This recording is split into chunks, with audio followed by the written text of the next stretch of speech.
Vakomana with the ruling party ZANU-PF hunzi kana vachinge vabva on power pavana kuiswa mutemo wekuti they must never ever exist munyika yeZimbabwe, nokuda kwokuti ndiwo vakomana macraftsmen ndo vari kukonzesa destruction, ndo vari kukonzesa kudestroya zvese aiwa madevelopments nemainfrastructures avakasiyirwa even panguva yana Smith.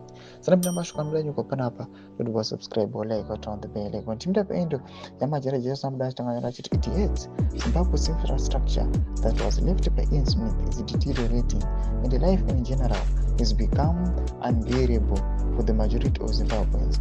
This is happening when E.D. Mnangagwa, his wife, sons and cronies are accumulating wealth through gold and diamond smuggling. Anoenda mberi achiposta mapictures amuri kuona enguva yaSmith the current 2024 situation in Marabda achiti Harare in 1975. Before I was born, Harare now in 2024, 49 years later. I tell you, once ZANU-PF is removed from power, there must be a law that prohibits it from existing.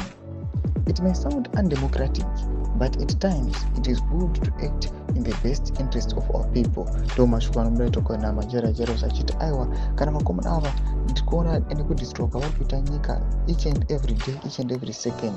Kana tinge takunda, tinge tawina, tikange tava ouster, these guys they must not ever exist. Noda kwokuti aiwa destruction yavari kukonzeresa aiwa nemasecurity ari kuachitaura panapa yakanyanyisa. Panapa ari kuuya anyatsorwadziwa the face of the country achiona kuti every corner of Zimbabwe vakomana hakuna chinhu chasara chiri chipenyu, zvese zvatongova dilapidated. Tudze mafunguro enyu matodei pamusoro pechiitiko ichi. Pinda comment section mudze mafunguro enyu, subscribe or like, turn on the bell icon.